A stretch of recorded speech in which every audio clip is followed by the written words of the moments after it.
Selamat pagi, kita sekarang bersama Bapak Wali Kota Solo, Bapak Dery Asta. Selamat pagi Pak. Selamat pagi, Assalamualaikum warahmatullahi wabarakatuh. Waalaikumsalam, sehat-sehat Pak. Alhamdulillah sehat, dan ini pagi yang luar biasa nih. Saya kedatangan tamu luar biasa Pak Sabri. Iya, udah lama gak ketemu ya. Ya udah beberapa bulan ya, Iya, dan mungkin banyak informasi-informasi yang iya, perlu disampaikan ya. Itulah, ini lanjutan dari cerita 1 jam bersama Pak Wali Kota nih. Nah, ini kita kembali lagi ke Bapak Wali Kota. Saya dengar di September nanti akhir masa jabatan ya Pak? Tepatnya sekitar 17 September. 17. Itu genap 5 tahun. Oh, 5 tahun. Arti sekarang 4 tahun 9 bulan. Ya, 4 tahun 9 bulan. Jadi 4 tahun 9 bulan sudah Bapak Dery Asta bersama Bapak Zairin Saiti mengabdi di Kota Arang, Kota Solo.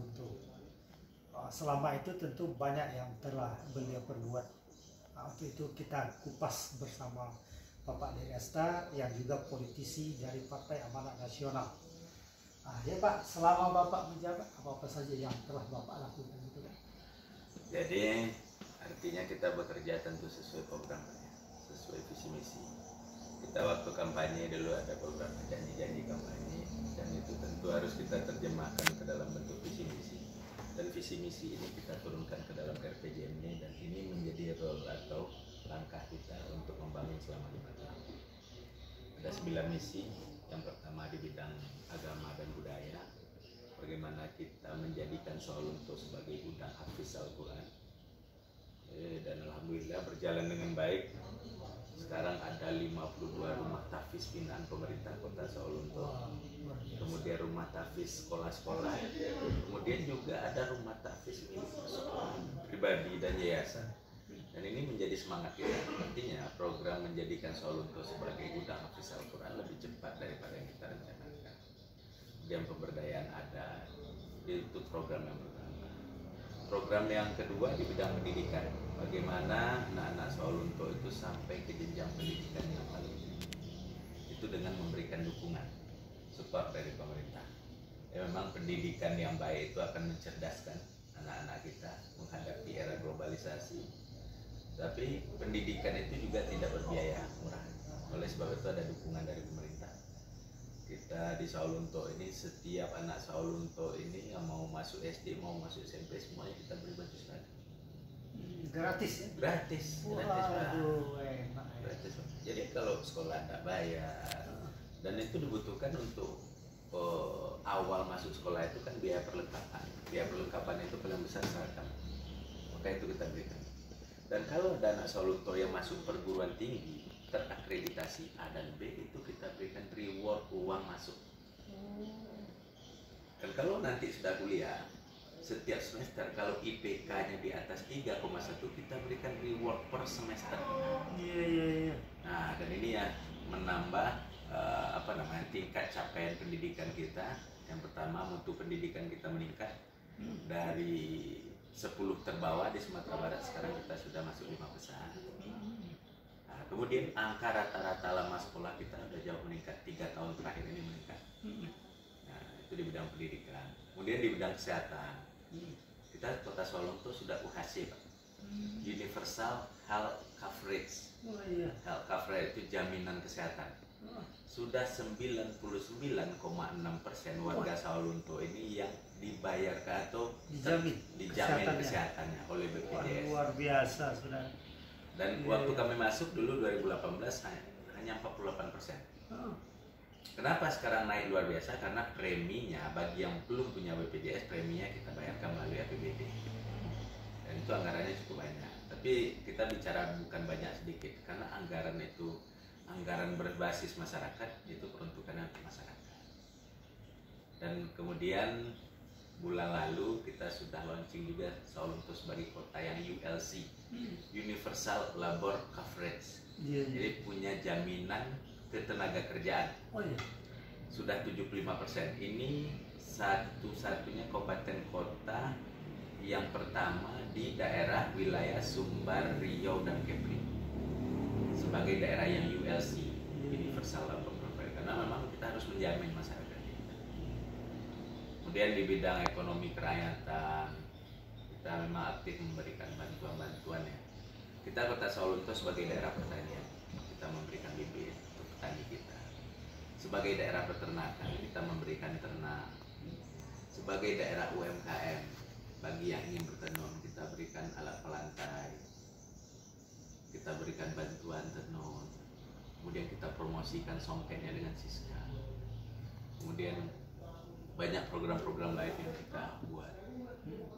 Bagi yang ingin berdagang, bergerobak kita bantu. Artinya ini kita sasar seluruh masyarakat kita. Bagi yang ingin beternak ikan kita bantu ikan. Artinya ini menjadi dorongan pergerakan ekonomi ke seluruh pelosok. Seluruh pelosok. Dan juga bagi yang ingin berusaha kita siapkan UPTD dana bergulir. Ini bentuk permodalan dari pemerintah Kota Sawalunto dengan biaya administrasi hanya 3% 1 tahun. Iya, itu mulai dari angka berapa itu? Mulai dari angka 0 sampai 10 juta rupiah. Sistem pengembaliannya gimana? Mirip dengan kredit lain, pakai jaminan, tetapi bunganya sangat rendah. Hanya 3% setahun. Setahun. Ya, kita pemerintah tidak mengambil keuntungan di sana. Nah itu bisa didapati gimana? Kita buat UPTD dana bergulir, kita letakkan dana APBD di sana. Jadi kalau masyarakat pinjam uang 1 juta, itu setahun itu hanya membayar biaya administrasi itu 30.000 1 tahun. 1 tahun. Kalau dibagi dalam 12 bulan, 1 bulannya itu hanya sekitar 2.600. Jadi artinya pemerintah tidak mengambil keuntungan, hanya untuk mendukung UMKM kita. Nah, jadi itu program-program yang kita buat. Alhamdulillah ekonomi masyarakat kita bergerak, walaupun 2 tahun terakhir kita kena pandemi ya. Nah, tetapi sekarang sudah mulai terjadi pergerakan, laju pertumbuhan. Nah, itu sekitar berapa nasabah itu yang kita salurkan dalam UMKM? Sudah ratusan. Sudah ratusan.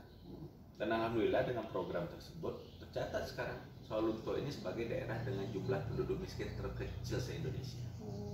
Jadi kabupaten kota di Indonesia ini ada 514. Dari 514 jumlah penduduk miskin terkecilnya di Sawalunto. Oh, itu pula yang dibangun sekarang kalau tidak salah sentra IKN. Ya betul. Oh itu berarti pertama di Sumbar gimana? Ya betul. Khusus IKN pangan, produk olahan yang kita resmikan kemarin dengan Bu Dirjen. Jadi ini tempat berkumpulnya UMKM Sawalunto supaya kita bantu membuat produksi UMKM makanan itu berstandar dengan baik. Berstandar dengan baik, mutu yang baik, dan pengolahan yang baik.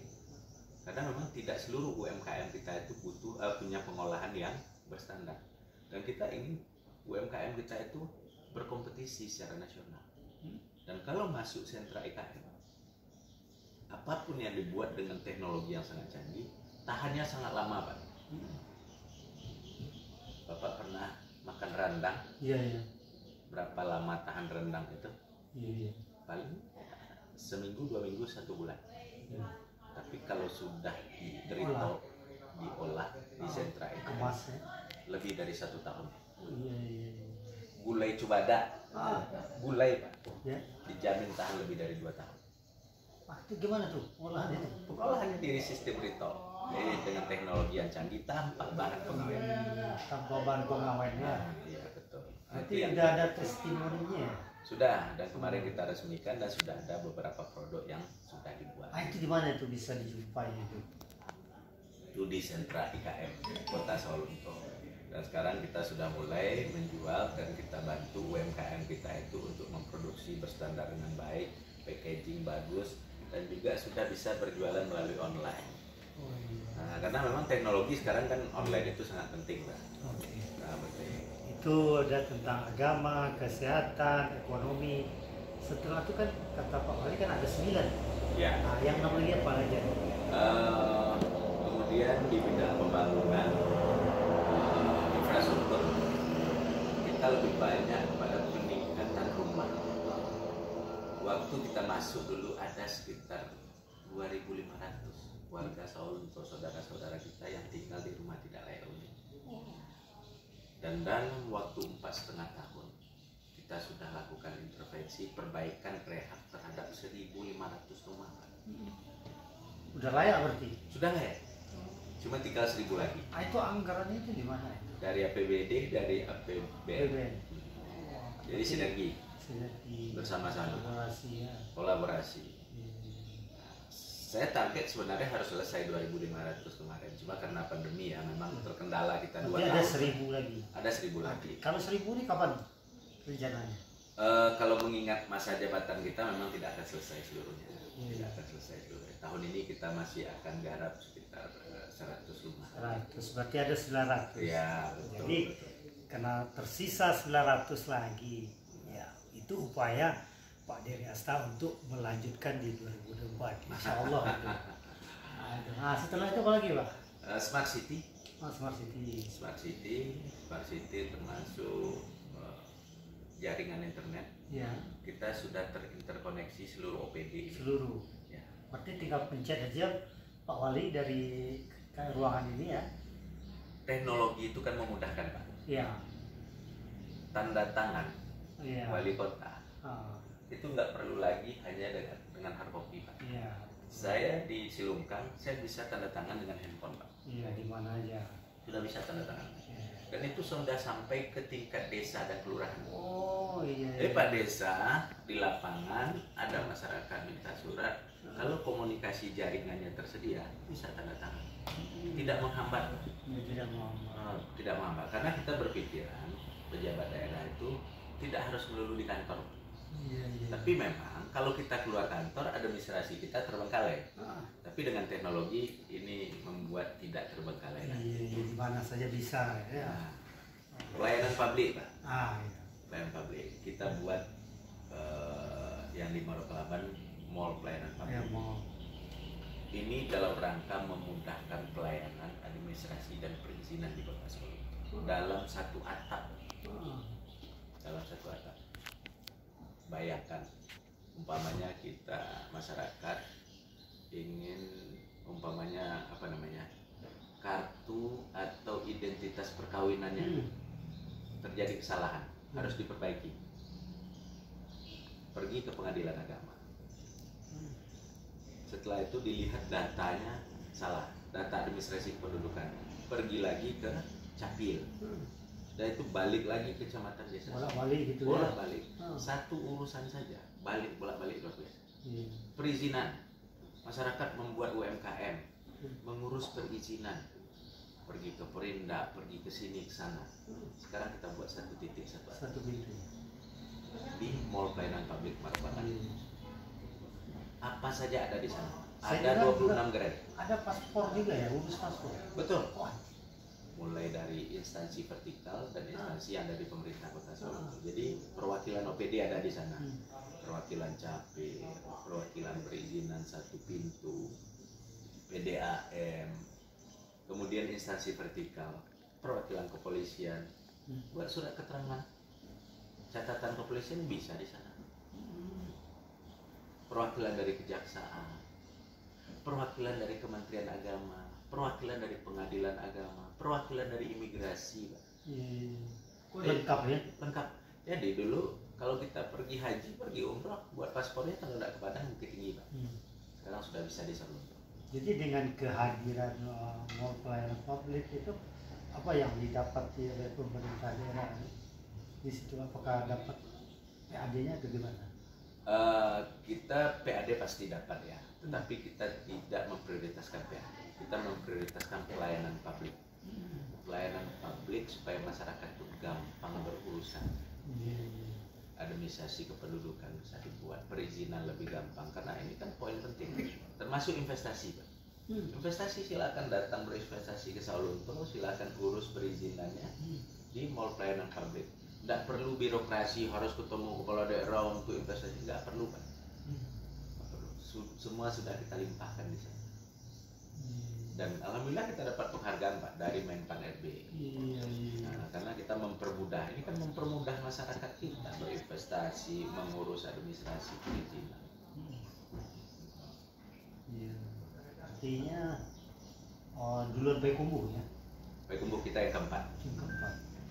Jadi rupanya Sawalunto yang keempat ada mall pelayanan publik. Ya. Nah, luar biasa ya.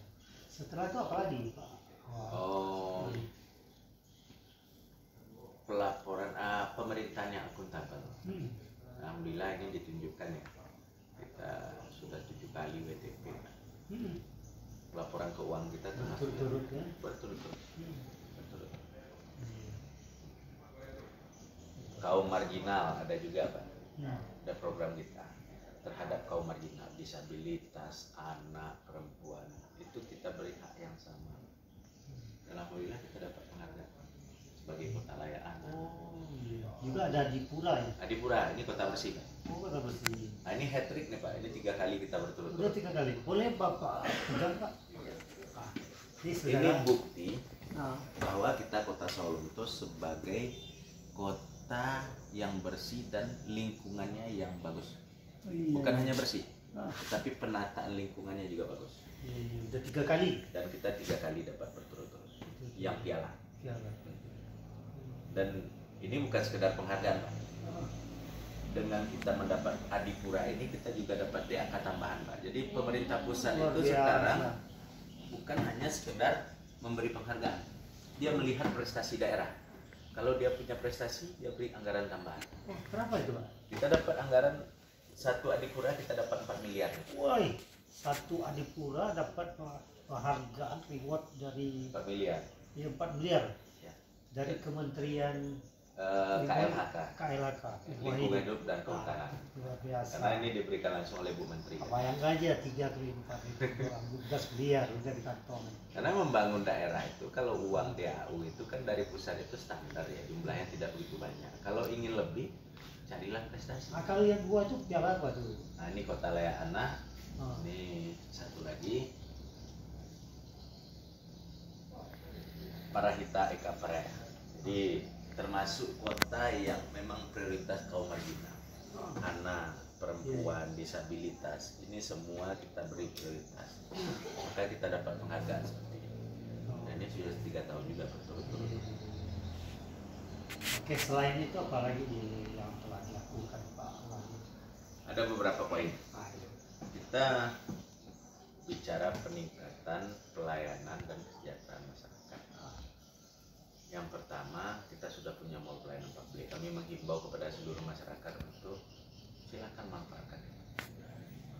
Yang kedua, Ya. kita sudah punya PSC, Pak. PSC 119. Apa itu? Pelayanan kegawat daruratan.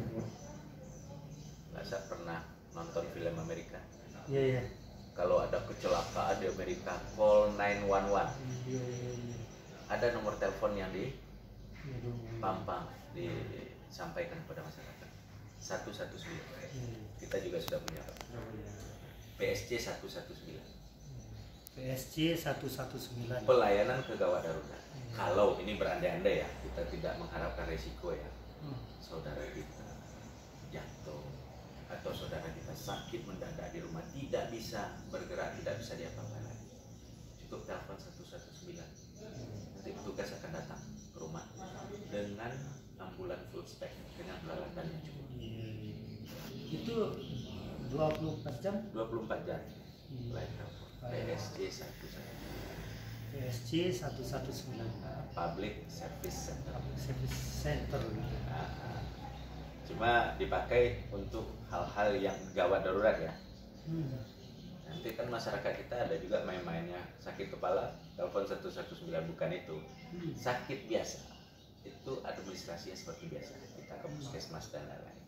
Tapi khusus gawat darurat. Kalau melalui handphone seluler ini itu langsung atau pakai kode? Pakai kode 0754 ya. 07. Jadi kalau Anda mengalami kecelakaan atau darurat sifatnya, hubungi call center 0754 119. Ya. Begitu, Pak. Ya. Nah, setelah itu saya dengar juga ada dibangun WP gimana? Ini program sudah tahun ketiga nih berjalan. Kita kerjasama dengan UMP karena memang cita-cita kita Sawalunto ini harus punya kampus. Kita menghitung biaya pendidikan yang baik itu mahal, dan rata-rata mahalnya itu biaya operasional. Makanya kita kerjasama dengan UNP, bekerjasama membuat PSDKU UNP Sawalunto, program studi di luar kampus utama. Itu yang kita buat, dan sudah berjalan 4 prodi, D3 Teknik Tambang, D3 Teknik Otomotif, S1 PGSD, S1 3 tahun. Dan rencananya tahun ini akan tambah 1 lagi, S1 Madani. Oh, di UNP. Di UNP. Wah. Dan itulah hanya di di Tanah Hitam.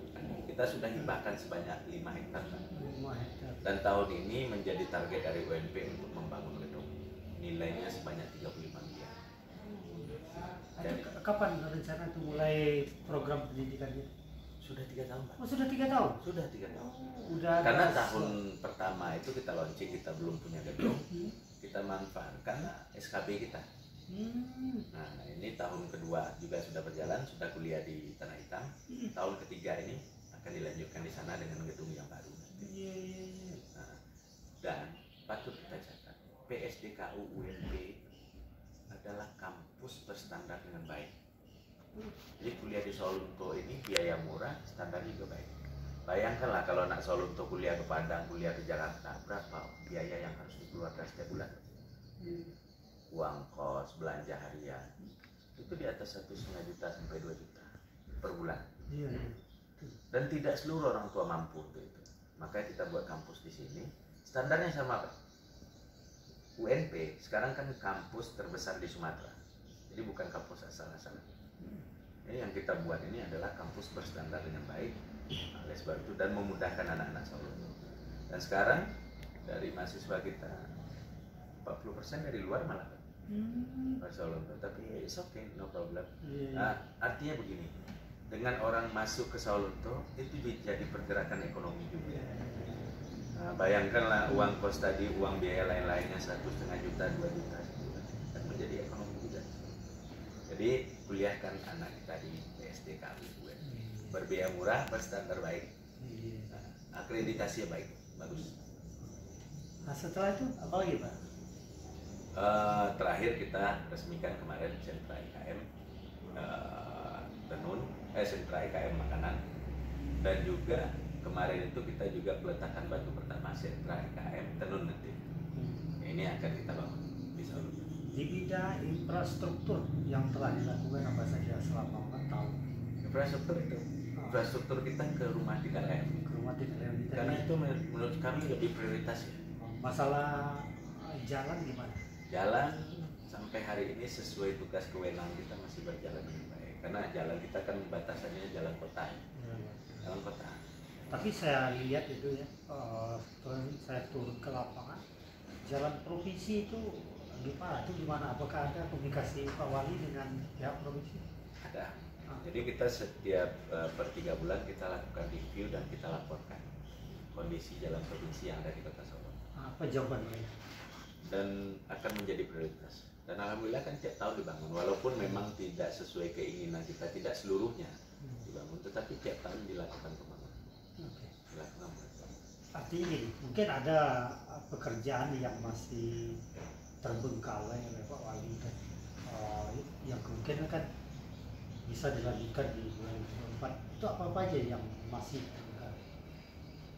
Yang pertama, kita tahun ini kita membangun sentra IKM di seluruh Tanah. Yang kedua, kita akan merubah konsep kota tua ini sebagai pusat pedestrian dan revitalisasi pasar Sawalunto. Tetapi ini belum terjadi. Ini cita-cita kita. Karena gini, dengan kita mendapatkan warisan budaya dunia, kita ingin Sawalunto ini menjadi kota yang betul-betul heritage.